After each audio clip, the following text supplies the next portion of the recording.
we're excited to kick off this new season with a focus on coaches. Leading our coaches series is no other than industry king himself, Stan Efferding, the world's strongest bodybuilder and record-setting powerlifter, also the founder of the life-changing vertical diet and inventor of the Kooler. Listen in and take notes from the teacher and coach himself, Stan, the White Rhino Efferding. Finally, this episode of the Iron Huddle Podcast is sponsored by Torque Strength and Conditioning. Torque Strength and Conditioning is a great place to work out and offers a variety of programs such as Torque Barbell, Torque Fit, and Torque GPP. We hope you enjoy the podcast. We are fortunate enough today to be joined by Stan the Rhino Efferding, the founder of the Vertical Diet, also the Kooler, I believe, and Kooler 0.20, right? Or 2.0, right? Yes, now it's evolved. Yeah. It's evolved, okay. Do you want to just, we're lucky enough to have you in town this week for a seminar. Got smaller. It's hard to believe that's even possible, to be honest. I mean, I know I was coaching and I see a guy with a big blue shirt on. I take two looks. I'm like, who's that big motherfucker? It's the Rhino is living in real. It's not just on the YouTube anymore. It's right here in our face. But do you want to talk about your background a little bit? How you began in all this from? I think from what I've heard and you tell before is you were a college student and maybe you were a little weren't happy with your size at the time. High school wrestler, soccer player, wrestled 98 as a freshman and sophomore, 106 as a junior. I was only 115 as a senior. Oh wow! Got to college at 140 and said, "This is it. I got to put a little mass on." So I started lifting weights, fell in love with it, and started studying exercise science, and then became a high school soccer coach and started working with the University of Oregon football players, and eventually started training more and more different athletes from different sports. And oh wow! Of course, now a lot of professional athletes. Then kept bodybuilding and powerlifting, and became a pro bodybuilder. Set some records in powerlifting, and it's just been a passion of mine all my life. And now with social media, I've had an opportunity to reach out to people all over the world and help them, and it's turned into my newest, latest, and greatest business opportunity. So that's where I'm at. I don't think a lot of people know how much on this before you kind of got bigger on social media, and even before that. But you've done a lot of other businesses besides that, correct? Yeah. I was 35. I started a telecommunications company. Yeah. I built that into a successful company, and after that, a real estate firm. We did construction and bought and sold single-family and multi-family real estate. Went on to put together an engineering firm. We have some medical marijuana clinics. Those are always fun. Oh yeah. Of course, people are familiar with the Kooler, and now the Vertical Diet has become successful with both the ebook, the online training work that we've been doing, the seminars, and most importantly now the meal prep company has exploded over the last year.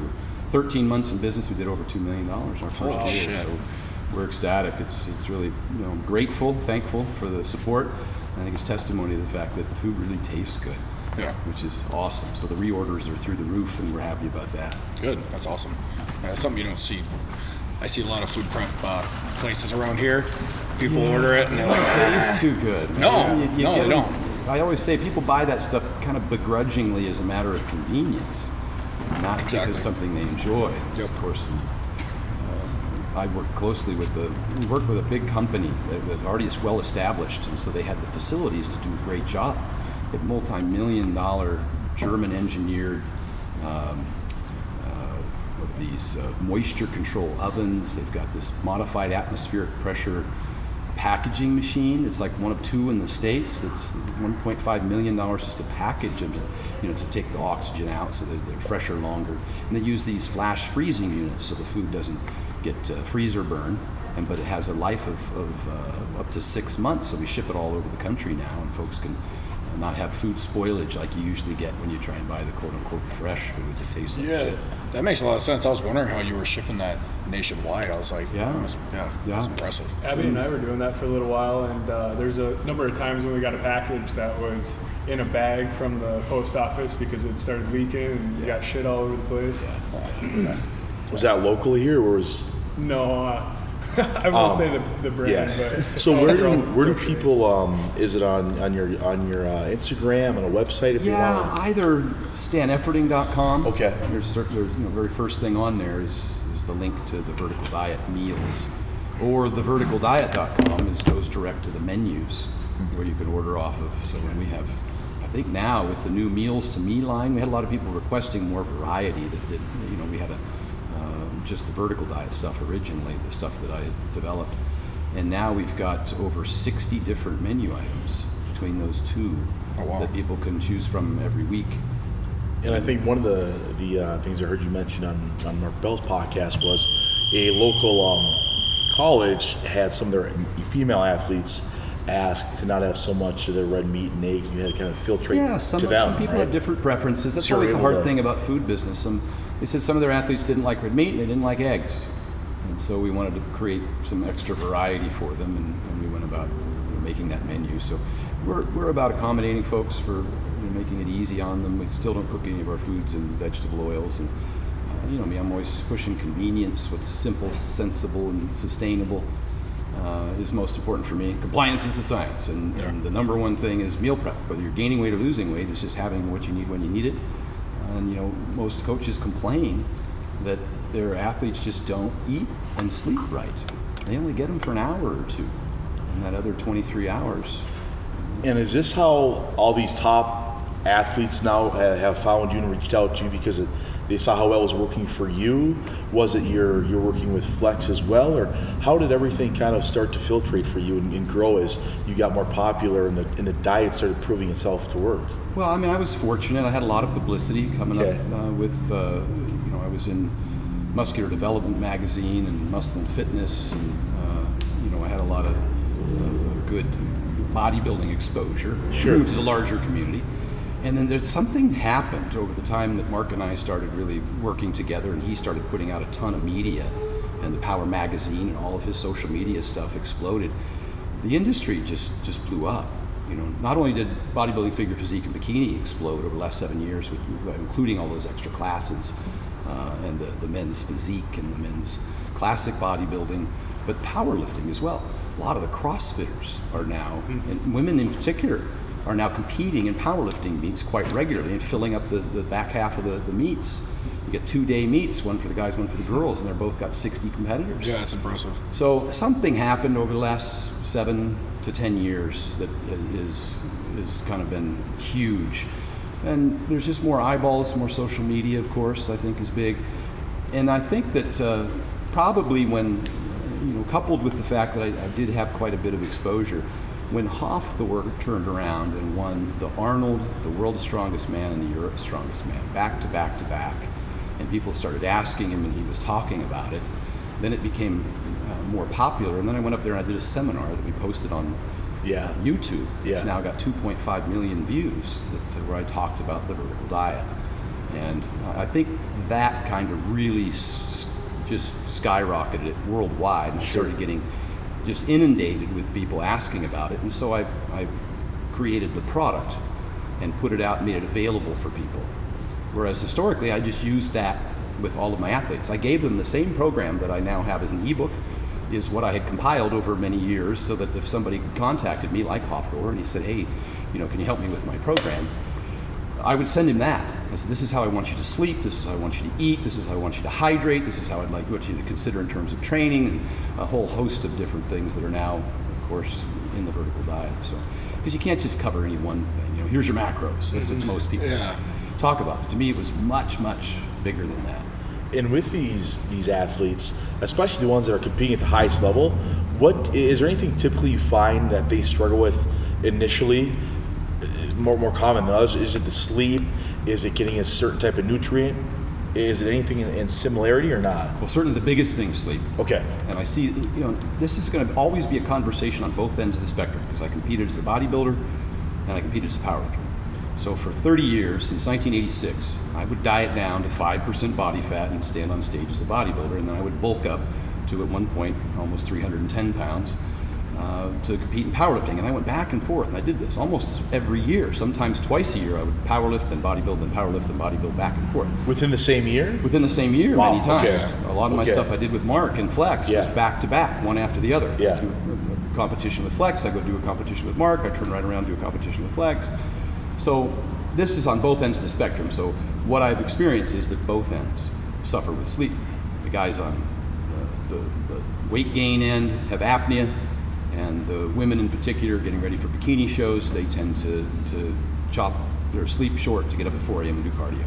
And it has a dramatic effect on both of them. And so The diet was planned really to help address all the nutrient deficiencies that the dieters, the figure physique bikini type folks experience from over restriction, and and metabolic adaptation, which is going to be inevitable, but you want to kind of combat that as much as possible. You want their metabolism slowing down, their thyroid slowing down. In the women's case, getting the triad with the anemia and amenorrhea, and then their hair's falling out, and that was really, really common, still is. And then on the other end, you got metabolic syndrome. You guys like Thor reaching out to me and saying, hey, look, I'm getting fatter, but I'm not getting any stronger. That's a problem. And you find, they got high cholesterol, they got high blood pressure, they got high blood sugars, fatty liver. So now you've got to correct those problems and give them the kind of diet that'll allow them to start building muscle. And so, both ends of the spectrum. We just tried to mainly build a foundation of health first. That, if you give your body what it needs, it'll give you what you want. Okay. And that's kind of where we started. Sometimes you have to back up a step or two to go, and then go back into it healthy. I think Absolutely. You put it really well in your book too. If you're missing out on that, you're stepping over $100 bills to pick up a dime. Yeah. I said on Mark Bell's podcast, if you're religiously taking creatine on a daily basis and only sleeping 5 hours a night, you're a fucking idiot. It just doesn't make sense. And a lot of the women out there will wake up at 4 a.m. in the morning after only 5 hours of sleep. And I say that's stepping over $100 bills to pick up nickels, because you're ending up burning more muscle than fat. Yeah. You're just not feeding the machine. Your body's metabolism is dependent upon that sleep. So that's the main thing we focus on. Do you kind of have a rule of thumb for sleep then that you tell your athletes? Yeah, I love to get 7 to 9 hours. Okay.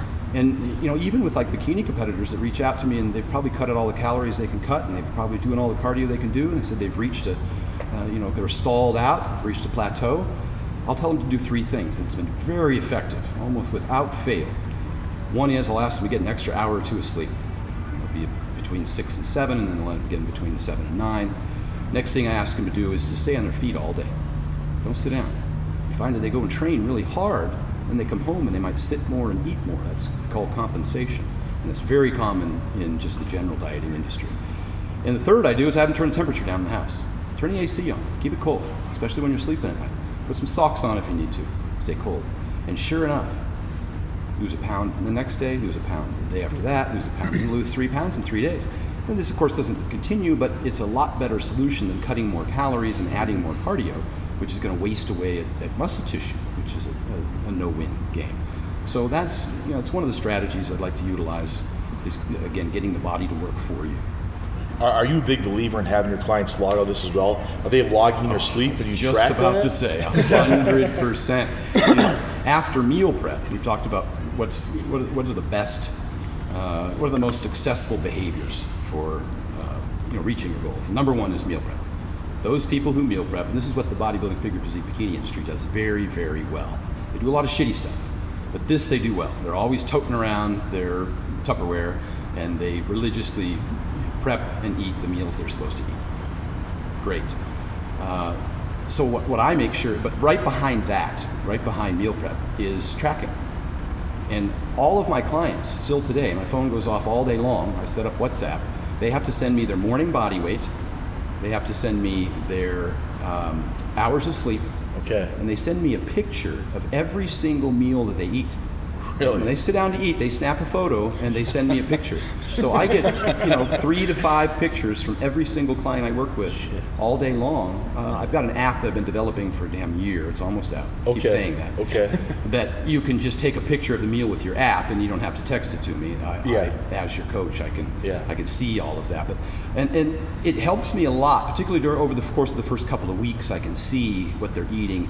In a specific instance, I had a client recently sent me a picture and it had this meat on the top, and I didn't know what it was. And so I asked him, what is that? And she said, well, it's beef sausage. Stan's all about red meat, right? Yeah. Well, not about all red meat. And so I asked her, I said, can you send me a picture of the label? I want to see what that is. So the label, it's beef sausage. And I do the calculation for fat against total calories. It was 87% fat. Damn. I said, that doesn't qualify. And what I'll do with, we talked earlier about Brian Shaw, he'll switch from a fattier meat to a leaner meat. Yep. I'm working with Nadia Wyatt, took 3rd in the Olympia last year, so we started her out with New York steaks. Okay. And then as we progressed and she had 1 week without weight loss, I just switched her to top sirloin, and her weight started dropping again. And then when we had a week without a weight loss, I just switched her to top round or sirloin tip, which is again even leaner. Yeah. And her weight started dropping again. So I just used that to manipulate fat, but I kept the red meat in, particularly for women, as everybody knows by now, because of the iron and the B12. Those deficiencies manifest very clearly in women, in particular, athletes, and you have to get on the front end of that. Otherwise, they're at the doctor's office getting shots for iron and B12. Okay. Yeah. So with that, do your clients also have, I mean, they're eating, like you said, they're hungry again because they're eating on a regular schedule. They have good nutrients coming in, but do they still ever do a cheat meal? And if so, are they sending you that? And if so, what's one of the best cheat meals you've seen on a picture? Yeah, I mean, I want them to send me everything. Okay. And I haven't seen anything Nothing extraordinary. crazy. I do have them reach out to me and say, hey, I've got a honeymoon, or we're going to a party, or I just want to give you a heads up, and you just plan for those kinds of things. Okay. So the big thing for me is that that they just, if I stay current, if they're giving me their weight every day and they're giving me their pictures every day, then if they have a cheat meal or something like that, the next day they're back on track. It's not a big deal. I have some recommendations regarding cheat meals, and first and foremost, because the vast majority of my clients, as I experienced and I'm seeing more and more, people have some digestion issues. They tend to. It happens a lot in the competitive industry especially. So I just ask them not to eat something that they know is potentially harmful to them. It's one of their triggers. That can set them back pretty far. And other than that, in terms of just quantity or picking a food that you enjoy that doesn't cause those problems, that's really the only qualifier. Now, are they doing some sort of a food test or blood test to figure out what those triggers are for themselves? No, there isn't a good one. Okay. The food allergy tests aren't very accurate. There isn't one that is very consistent. It's individualistic and it's dose dependent. Some people respond to things that other people don't, whether it's dairy or you name it. And then it depends on the amount or maybe how the food's prepared. And that's why I talk through that in the diet. I say, these are likely culprits. These ones you probably want to cook in a certain fashion. Just for instance, I can't feed too much oatmeal to a big athlete. It'll bloat their stomach. Yeah. But if they ferment it overnight, if they soak it with some yogurt or some apple cider vinegar and then cook it in the morning, it's a lot more tolerable. Same thing with like a sourdough bread as compared to regular bread. It's a lot more tolerable for digestion. That having been said, I would still keep the dose rather minimal because if I've got to feed like a Hofthor 1,200 grams of carbs a day, I can't give it to him in oatmeal. He can have 1 cup, and he's got it. That's where the white rice comes in, and people they kind of lose track of that when they see, oh, it's just all this white rice. Look, you earn those carbs. If you're a CrossFitter training 3 times a day, you need a significant amount of carbohydrates to fuel that workload. What are you going to get it from? You can't get it from burritos. You're going to be in terrible shape. Pizza, pasta, pancakes is not going to provide you the kind of digestion that you need, so you get to the workout and you're not leaking. So, that's the reason I recommend that. Most people don't even get to white rice because the foundation just includes adequate potassium, and then you get that from your daily potato and a daily fruit serving, which has a whole host of other benefits. But you may never even get to white rice. It's just fuel. Okay. So I build the foundation for micronutrient density, and once I've got their potassium in and a host of those other foods that I think are necessary, then we'll fuel workload and mass. So like it's a specific athlete like Hofthor or Brian Chow, they're at the top level there. Are you also working with their workout routine or strength coaches to figure out which day they're getting more carbs or not? Or is that all based on just the same daily intake? Guys like those, they have to eat a lot of food pretty consistently. We might use a day off as an opportunity to catch up in calories. But people who are dieting, they will probably pull out carbs on days that they don't train, which is not very often when you're competing for figure, physique, and bikini. But for the average person, if you're not going to the gym that day, you probably don't need much carbohydrates. You need adequate potassium. So I'll leave some fruit in, maybe 1 potato. But you're probably not getting more than 100 grams of carbs that day. I'm afraid to go much lower than that because the brain wants the glucose and then people get tired. There's 2 reasons why people fail on diets.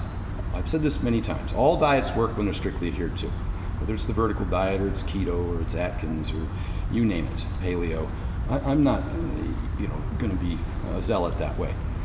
My job is to help them, and there's many aspects of the vertical diet that I think contribute to that, regardless of which diet you're using. I think there's many things in there, like the sleep protocol and the hydration protocol and adequate micronutrients and easy to digest foods. All of those things matter for every diet, and I include those, whether you choose to adhere to exactly to my protocol and my recommendations. Doesn't matter to me. Incorporate the things that do matter, regardless of what diet you're on. And so the two main reasons that people fail on diets, 6 out of 7 people go on a diet lose weight, 95% of them gain it back. The two reasons is hunger and energy. People get tired and they get hungry. So if you can fight that with hunger, if you can fight the cravings, it's where sodium and potassium is so critical. That's where sleep is critical because of the ghrelin hormone that it controls. That's where, and then in terms of energy, you got to watch how much over restriction you do, because then your thyroid starts to slow. Now you're getting tired. Sodium's a big thing for both hunger and energy. And that's where I start throwing the iodine in to make sure that people have enough iodine to fuel the thyroid. And then they've got more energy. So there's a host of things that I look at. I just had a client today, his weight hadn't moved in 3 weeks. And I asked him, I said, how's your strength and your energy? And he said, oh, it's through the roof. Now I know I've got a guy who's gaining muscle. Okay. And he feels great. So it's going to be sustainable. The weight will come off. Sure. You just got to be patient. But that's more important to me. Sure. That he's not tired and hungry. Yeah. Because that's just waiting. That's going to go off real quick. So if I understood you right, then are you almost having the top athletes catch up in calories on a day off of training? Are they almost eating more on that day off than of training? About the to same. catch up? About the same. Yeah, okay. about the same. Okay. Yeah. The only people that I adjust the calories for are really the competitive athletes, and particularly around training time. Let's say you got CrossFitters doing 2 a day, or an MMA fighter is doing 2 a day. I particularly throw a decent amount of carbs into that right after that first workout, or para-workout, during and after, because it primes them, helps them recuperate so that the second workout is equally as good. Sure. And they aren't starting to decline in performance over time. Do you want to talk about, we always talk about how like the top athletes and this and that, but how is this beneficial for someone who just likes to work out, just really wants to be healthy? Why would it be good for them? Yeah, for some of the same reasons we just talked about, and we'll even go so far as to say regular folks, dad bods and soccer moms who might even be presenting with type 2 diabetes, folks that have a host of high blood pressure, all of those, generally those things that come along with maybe more sedentary, a little bit extra body fat. That's what's been most rewarding to me about this. Training these great athletes, got to be honest, I've said it before, that we wear that as a badge of honor, but they're the easiest people to train. You just send them a program and they do it, and they'll do exactly what you say, and they're disciplined and they're consistent, some more than others certainly. But for the most part, I've tried to make the program simple, sensible, and sustainable so that the average person could comply. And again, we talk about those two things in terms of people falling off of diets because they get hungry and they get tired. So that's one of the first things I try and mitigate. So just the average person is going to immediately enjoy the difference in digestion. They're not going to have all the gas and bloating because we're going to use a low FODMAP food plan. The energy, because they're going to start salting their food again because they've been misinformed and told, and sodium's been maligned, and they don't realize how valuable it is. I don't cut out all the important foods.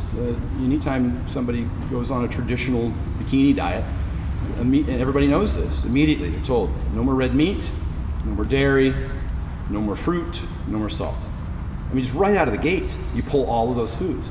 Well, there's all of your micronutrients. And no whole eggs. You're taking the yolk out of the white. So now I design a diet that's calorie-based, protein-based, that includes all of those micronutrients. So now you're getting a whole egg, at least 1 or 2 a day, choline, biotin, K2, you're getting red meat, so you've got your iron and your B12, which is really important for energy. I make sure and include, salting your food to taste and educate people about the reason why that's important and why it's safe. And so, the average people are the ones that really come back to me, and immediately their blood pressure has started to drop, particularly when you remedy sleep. If you can get somebody with sleep apnea to wear a CPAP, they can take 20 points off their systolic blood pressure in a very short period of time. Somebody who's got low thyroid, that's another potential 20 points. The studies they've done in women who are normothyroid versus hypo or low thyroid have shown some 20-point difference in systolic blood pressure. So you can remedy those problems. That's huge. People always think it's salt. But in fact, The studies on salt, only for salt-sensitive people, hypertensive individuals, they may respond adversely to initially introducing sodium with an elevation in systolic blood pressure of 2 to 7 millimoles. Small in comparison to those other two major contributors. Then when you introduce potassium to those hypertensive individuals, the salt-sensitive people, the increase in blood pressure goes away. And that's only hypertensive people. That's not the average person who has no adverse effects. They can easily go through and process the additional salt. We used to store all food in sodium before and salt before refrigeration. The Japanese are getting 30 to 50 grams a day because they eat so much seafood. So we've really demonized the wrong thing. We should be paying more attention to blood sugars. I won't go full keto on you here, but a lot of folks should be controlling the amount of carbohydrates they take in, even though the research suggests that when you control for calories and protein, where you move carbs and fats in terms of what percentage high carb, low carb that you take in, you get equivalent outcomes in terms of weight loss, and that's also in terms of insulin response. And so I'm really focused on the weight loss first. It seems like if I can just get them to drop, what we've seen in research, just 7% of their body weight. A 200-pound person can lose 14 pounds. They can make extraordinary changes in all of those health markers. I talked about it in my rant on obesity, where I talked about the McDonald's diet, and the guy had an 1,850 calorie diet, and he walked for 40 minutes a day, and he ate everything at McDonald's. His students actually put together the diet for him. It was a teacher. And he lost 30 pounds, and his blood pressure improved, his blood sugars improved, his cholesterol went down. He was eating McDonald's every day, including Sundays and Big Macs. He was just portioning it out such that it was 1,850 calories a day. So he controlled for calories, controlled for protein. The reason why I like to control carbs with people who are trying to lose weight, who historically have been overweight and have a hard time with eating, is because they tend to overeat them. That's why I pull them out. They're just a trigger. And that's another benefit to intermittent fasting. It seems that when you just let people eat whatever they want to eat and you don't control for calories, sounds ridiculous. But if you put somebody on a regular meal plan, they eat 4 times a day, and somebody who does an intermittent fast, say 16-8, and eat at noon, 4, and 8, they just tend to eat less. They lose weight because they eat less. Now, of course, they lost weight because they ate fewer calories than the other group. Yeah. But they ate fewer calories than the other group because they weren't as hungry. And that's a pretty important component. That's why I kind of try and get people to eat the same foods pretty consistently. I know people squawk about that, but the fact of the matter is when you track dieters, and it's been done in studies, the Weight Control Registry does this, over 10,000 participants for many, many years now, over 60 pounds of weight loss held off for over 5 years. They tend to eat the same foods pretty regularly. Really? That curbs what we call, what people tend to overeat. What's the word I'm looking for? Food reward. Okay. When you go to the refrigerator and you open up and you look for something that you're hungry for, you'll probably eat more of it. When you get in the car and you drive down the street to find out what you're hungry for, and you get Carl's Jr., Domino's, you'll tend to eat more of it. But if you have a pre-prepared meal, go back to meal prep, sitting there in a Tupperware in your fridge that you heat up, chances are you're going to be better in compliance. And the people who tend to have more cheat days tend to have less success. It's just a fact. It makes sense too, because if they're eating consistently the same foods, they're going to have the better, more consistent ratios from carbs and fats to proteins, right? Yeah, and they just tend not to eat too much of it. They tend to get kind of used to it. Another big thing is, and people always ask me all the time, well, how many calories should I eat? I can make an estimate, and I give you a diet that kind of meets that estimate, but that's just kind of a starting point. That's just where we kick off. Really, the best thing to do is track how much you're eating. And then if at the end of the week you didn't lose the pounds you wanted to lose, then go back and take an ounce out here or a quarter cup out there and have the same meal plan with just slightly adjusted downwards in terms of portion sizes instead of actually having to count calories. Besides, we're terrible at estimating calories. Restaurants are off by 50%. Registered dietitians are off by 20%. Labels are off by 20%. We're off in terms of looking at the portion size on the plate by 50%. So that's kind of a tough place to be in. I know we've got all those trackers, but they haven't really resulted in better outcomes because I don't think that the trackers don't address a few of the biggest problems. We talked hunger, we talked energy. Another one would be digestion. People just start keep eating foods that might be triggers for them. They have gas and bloated and uncomfortable, and that might not necessarily for most people be adverse health effect, even though it's uncomfortable. But for some people it is. Some people have gastric reflux or IBS or Crohn's disease or those kinds of things. And if you can get in front of those with a diet that doesn't aggravate those problems, then people can absorb more of the nutrients that they're eating, especially with gastric reflux. With low stomach acid, how are you going to get the micronutrients you need, the amount of protein, especially the minerals? How are you going to get those without the acid? So those are some of the things that I address in the diet that I really try and focus on up front, is just get people comfortable, healthy, good digestion, they feel better, that kind of thing. Along with the nutrition base, I'm sure you're going to get into this, but do you want to talk about the value of the 10-minute walks and kind of how that originated for you? Yeah, those are huge. And I'll tell you, originally that came back when I was training with Mark, and we would squat on Sunday, and I would just lay around all day Monday. Okay. As much as I could. The whole powerlifting thing. Don't run if you can walk, don't stand if you can sit, and don't stay awake if you can sleep. That was always the motto. That's how you pack on pounds. Recover. That's and go mad, the gallon of milk a day with ice cream and protein powder in it. Sounds like football season. Yeah. Guilty. That's what we did. And running to the toilet. But, what I found out over time is that,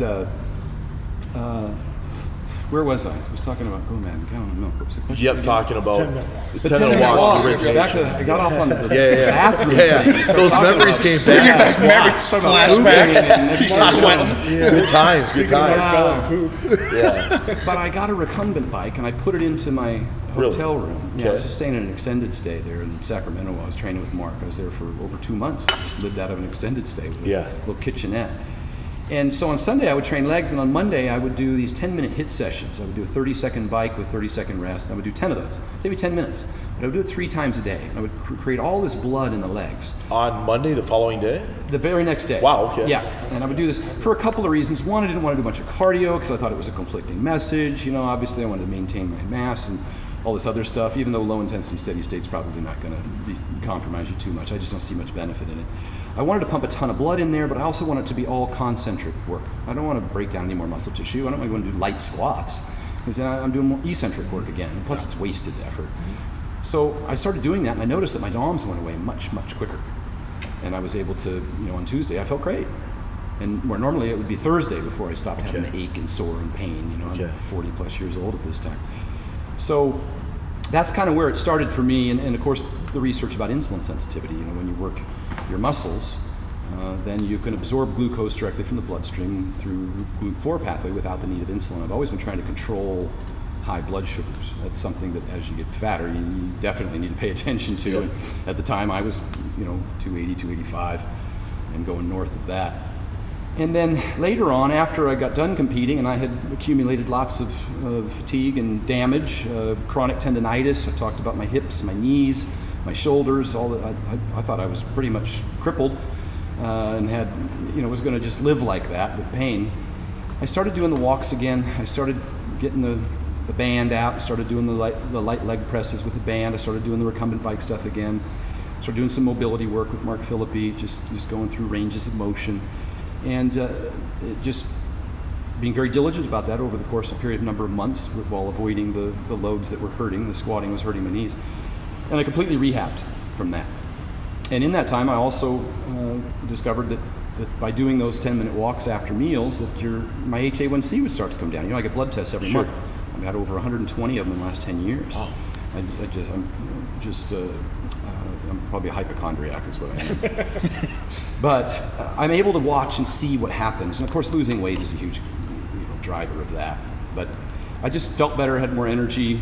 My joints felt better. I was adding in D3 and sodium and better potassium at the time, and the joints really responded to that. Your joints, in particular, your tendons and your collagen, your cartilage in the knees, there's no blood vessels bringing oxygen and nutrients to those. It's a synovial joint, and it has to come through the synovial fluid and into those joints. And only about, I think, 10% of that happens through osmosis. When you're moving, particularly when you're loading a little bit, maybe with the bike and those kinds of things, or walking, then that cartilage tissue acts kind of like a sponge. And as you walk and you compress it, everything squishes out of it, and then it sucks all the oxygen and nutrients in. And so I thought the more I could do that. So frequency is huge here. And now there's been a ton of studies that have been done in the last 10 years and more recently that shows just how beneficial this is. I did a video recently that showed that 10-minute walks post-meal are twice as effective as metformin for preventing type 2 diabetes. Twice as effective. And they studied 2 groups.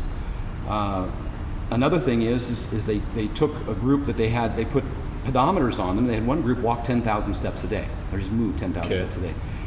They had the other group do 3 10-minute walks. They only ended up doing 3,000 steps. But they were deliberate. They were brisk. They actually elevated their heart rate a little bit.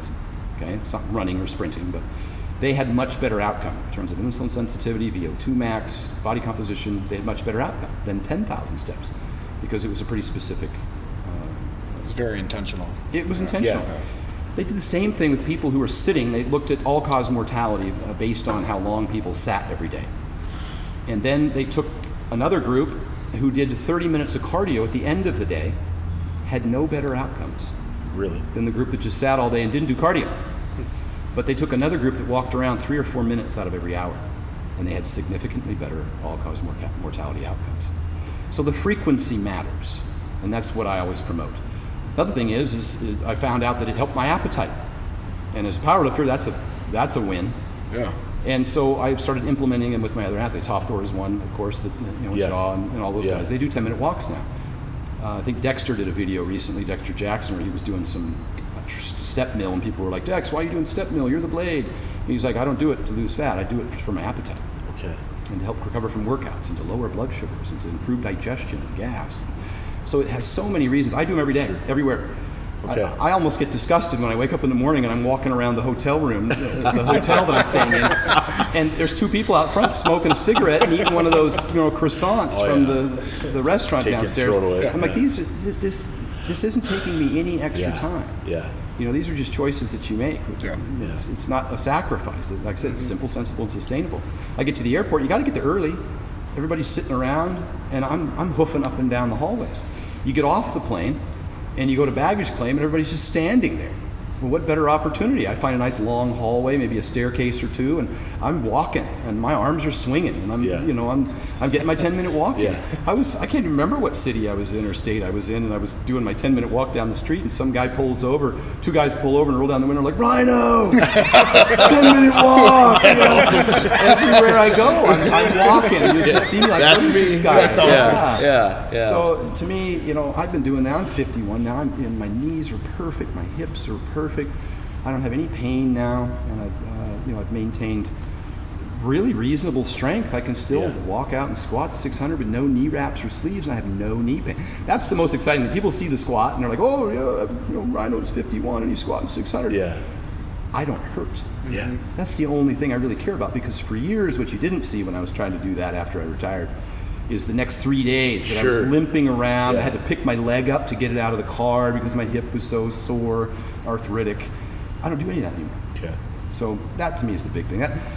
I can't say enough about 10-minute walks. I think they're life-changing. I don't think that any coach who assigns a 40-minute treadmill to a client is really serious about their long-term success. Nobody's going to do that. That's not sustainable. Be realistic. It sucks. They have to enjoy it. Obviously, the best diet's the one you'll follow, and the best exercise is the one you'll do. It should be fun. I saw you guys working with these people in here today when I came in, and they're having fun. It has to be fun. And you have to realize that cardio isn't really for weight loss. The studies are pretty clear. You take a group that's just dieting and a group that's dieting and doing cardio, they have pretty equivalent outcomes. Cardio is for something much greater than weight loss. It's for cardiovascular health, for decreasing all-cause mortality. But the measurement for that, for decreasing all-cause mortality, is around 7 to 8 METs. Your VO2 is measured in metabolic equivalents. That's about a 13-minute mile. So consistency matters, and then a little brisk walk can get you right about to where you need to achieve whatever benefits that have been measurable. It's kind of a U-shaped curve, we all know that, from my rant, obviously, on if you want to be healthy, don't compete. If you don't do any cardiovascular exercise, then, obviously you're not going to be fit. And if you do too much, you look at all the stuff that Dr. Peter Attia talks about today, what he used to do, which can, all of his endurance stuff, swimming from LA to what's the island out there? He was doing these marathon swims. Alcatraz? Yeah, no, I think that's San Francisco. But you've got other athletes that, they're doing all of this high intensity or this long endurance work, and that might actually be counterproductive. Sure. You might get that enlargement and the thinning of the heart wall. And I'm not, preaching over here. I put my body through hell. Yeah. I feel fortunate to be talking about what I'm talking about today, and mostly because I want other people to know who are limping around. Look at Brian Carroll's experience from the gift of injury. How he was crippled essentially. He had a broken sacrum. He had 2 crushed discs and 1 herniation, and he turned around and worked with Dr. Stuart McGill at the time, and they did that book together, that collaboration. And he's healthy. He feels good. And to me, that's a bigger win, particularly at our age. We don't have to, lift heavy weights, and it's probably going to be, counterproductive anyhow.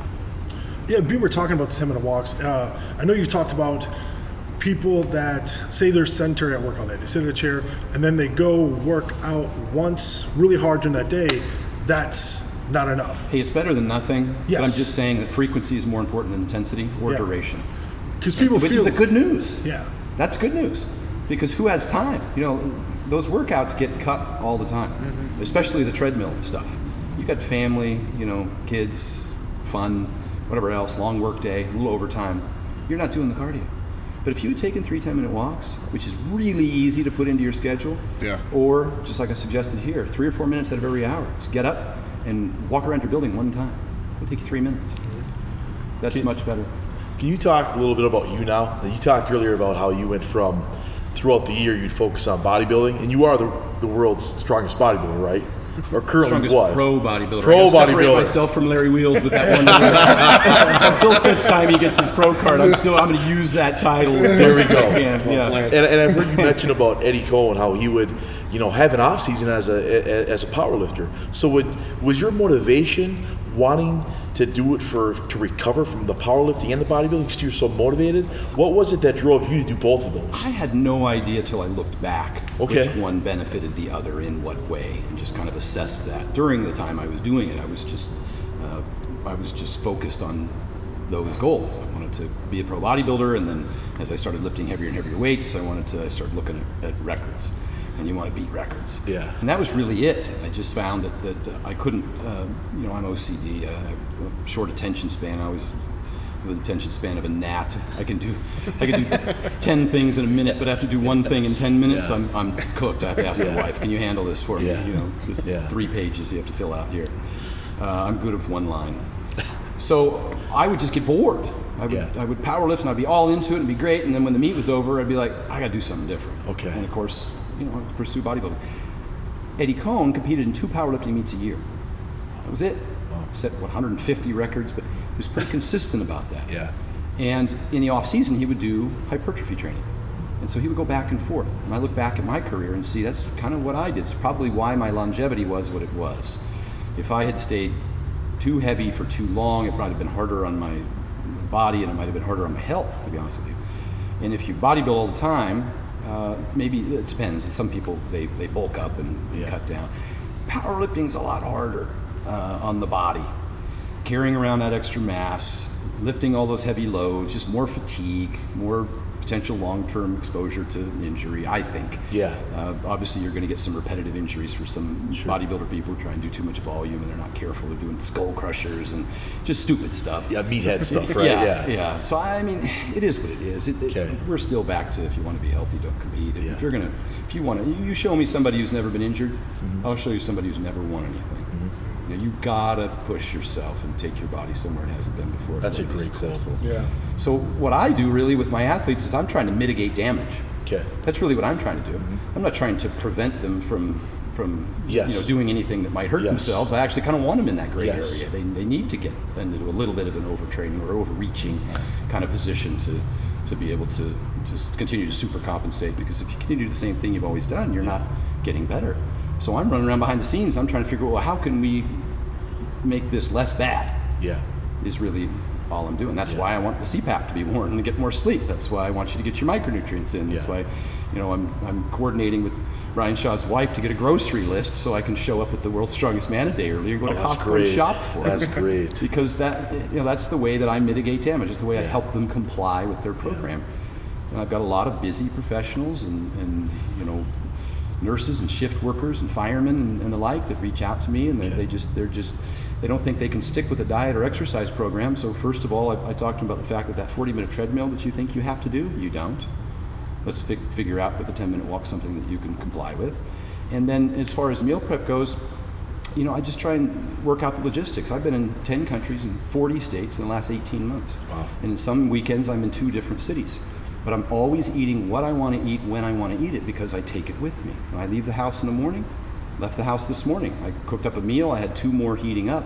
I put them into thermos and I took them with me. They're hot for 12 hours.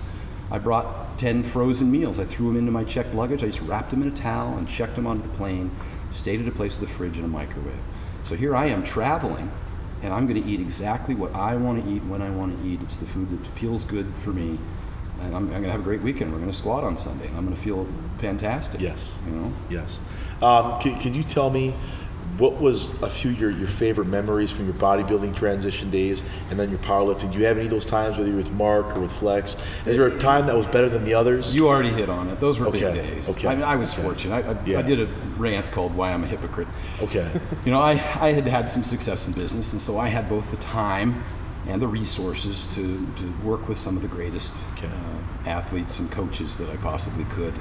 And there were many, many others, Dave Palumbo and Charles Glass and a host of other people, Eddie Cohn, obviously, that I had the opportunity to go out and train with and learn from. But getting in the trenches with Flex and standing there on the stage and getting that pro card with him sitting down there in the front row and all the travels, we were able to go a lot of places together and the magazine shoots. I mean, that was an exciting time. I look back on it and I'm like, wow, a lot happened. And it just keeps happening. And sometimes I can't even keep track. I'm like, oh yeah, that's right, that did happen. And you see videos and you're like, oh, that's right, I remember that. And then Mark Bell, that whole thing, having it documented in that way, that's extraordinary to be able to look back at that. I'm kind of outside of myself looking at it, that I had that opportunity and all the things that and then the world's strongest pro bodybuilder on the Olympia stage. I've had my Hummer parked right next to the stage. I was going to give it away if somebody could beat me. Really? Yeah, I'd offer it up. I said, you guys come take my Hummer. So that was an exciting time, And it just keeps going. Social media has been really rewarding, and there's just so many more now new names and faces out there that I'm so excited for. Yeah.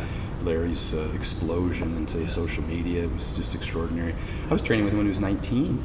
And he benched 495 for 5, 545 for a double, 585 for a single, and he just missed a 600. I had to tap the bar. If he hadn't done all the undersets, he'd have got 615. Oh my God! I mean, just an extraordinary talent. And to see, how he went from just basically, being broke, check, to now traveling all over the world, and rightfully so, deservedly so, being such an incredible talent. And a lot of other names and faces too. Plus, I think the best thing about it is now, we didn't have the internet when I was coming up, and now there's so much great information out there. So many great professionals, the Greg Knuckles of the world, the academic professionals that also lift, the Brett Contreras, the Brad Schoenfelds, Lane Norton. You've got people giving you extraordinary amount of information. Who also lift. This is their life, and they're just they're students, as well as athletes. And so now, you could just with that list that I just made, you could go back and read, about whatever you want of their stuff and be caught up. I think recently my wife told me there was some woman who learned how to do Olympic lifting off of YouTube and was competing at a very high level, doing the snatch and clean and jerk. It's like one of the top people in the States. I'm just saying that kind of opportunity exists where you can watch a video of, the barbell medicine stuff that they put out. Squat University. There's some extraordinary information out there. Gary Vee says you can learn damn near about anything from the internet. You can learn damn near anything out there. It's extra. I still, I went down recently. I took my CSCS exam to become a member of the NSCA. And you're certified. Yep, certified. So I'm still learning. I'm reading all these guys. So I'm a member of MASS, Greg Knuckles' MASS Research Review. I'm a member of Alan Aragon's newsletter. I'm a member of Jerry Brainham's stuff. He's got some great stuff. Smart guy, been around for 30 years. So I mean, there's lots and lots of great information to read out there. I went to a Mark Ripito seminar earlier this year. Starting strength. Starting strength, yeah. And I had their coaches walk me through how to squat. I'm a world record holder in a squat. I'm learning shit from these guys. Yeah, that's awesome. I'm not just learning how, I'm learning the why. Yeah. And I studied exercise science, but not to the degree that these guys understand it now and present it. And I went to a barbell medicine seminar. And for me, that's huge because I think that what you do outside the gym is really important. And they go into deep dive into pain management and a host of other, they do nutrition. They have a host, it's 10 or 12 hour days, along with Ripito's seminar was as well. It was a couple of 12-hour days of learning. So I think the best coaches open their eyes up and their ears to other people's ideas. Yeah. You can't just close the veil and think you know everything. And they also have coaches. And they also, exactly, coaches have well, coaches. and you'll notice that when you go through the vertical diet, it's just one reference after the other. Yeah. A video, an article. I put a ton of peer-reviewed published research in there, but that stuff's hyper-specific. It's boring. You don't really get takeaways from that. But the academics love to see it, so I don't get ripped apart on social media. But I reference all the people that I just mentioned. I have links to their videos. If somebody asks me how to squat, I send them an Alan Thrall video. That's what I do. Yeah. It saves me time, and he does a better job than I do. Oh, yeah. So I have my phone is filled. That's how the vertical diet started. In my iPhone, on the notes pad, every single time there was information that I wanted to get across to one of my clients, I compiled it into this, and I would send them, I would just email them this notepad that included, again, sleep, hydration, nutrition, training, all those things with the reference articles, exactly what I want them to do. This is what 4,700 milligrams of potassium looks like. Here's your sodium protocol. Here's your rehydration protocol. Here's CPAP information, where to get one on Craigslist and which one you should get. I mean, everything's in there, which mask I prefer. It just goes down into great detail because these are the questions my clients have asked me for years. And so I just prettied that up a little bit and I put it out there and offered it to other folks and then continue to update it.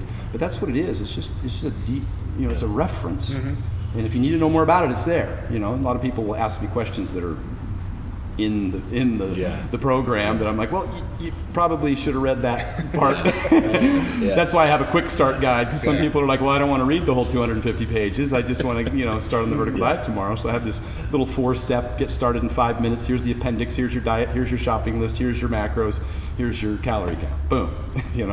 Because some folks, they just want to get started. They don't want to become us. They don't want to know all this stuff. I hire an attorney. I don't want to learn about law. Yeah. I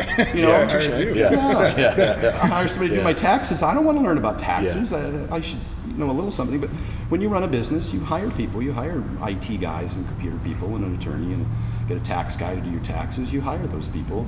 You bring the professionals in to help you do the things that you need to do or want to do. And so I've done that. I was able to do that flex. I didn't have to think. He took care of everything. He told me exactly what to do. I did it. Every single workout, every meal, he just told me. And so now I do that for my clients. If somebody comes to me and I give them macros, they're pissed. They're like, well, I need a diet. I need you to tell me what to do. I don't know this stuff.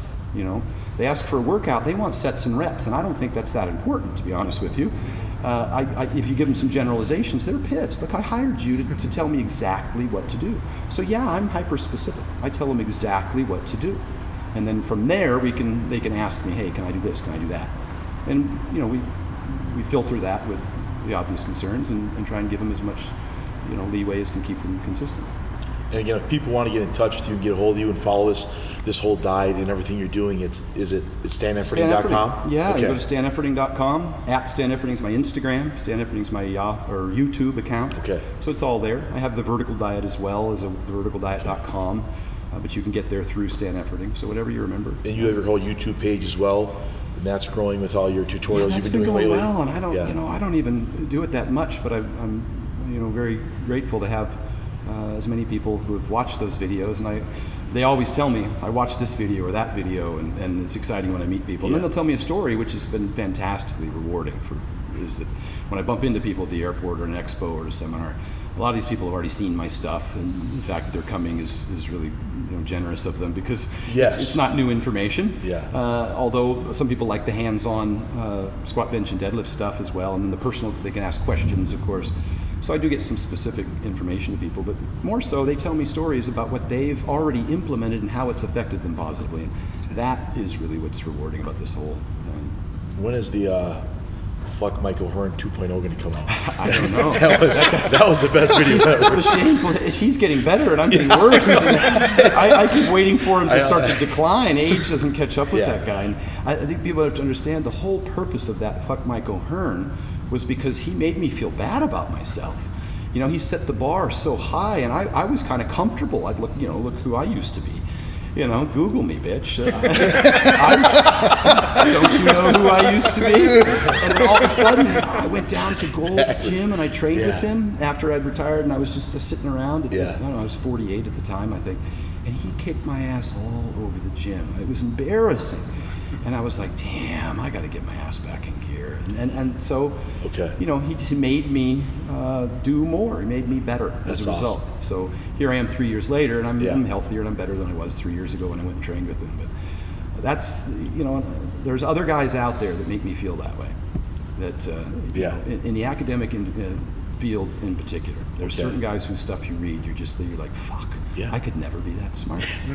You know? You just keep learning, and you're teaching us a lot today, so we thank you for coming. Yeah. You guys got anything else? No, man. Thank you for coming. This was amazing. Thank you very much. Appreciate it, guys. We get to hear it all again tomorrow. Yeah. Oh, hell yeah. Thank you very much, man. That was great. Yeah.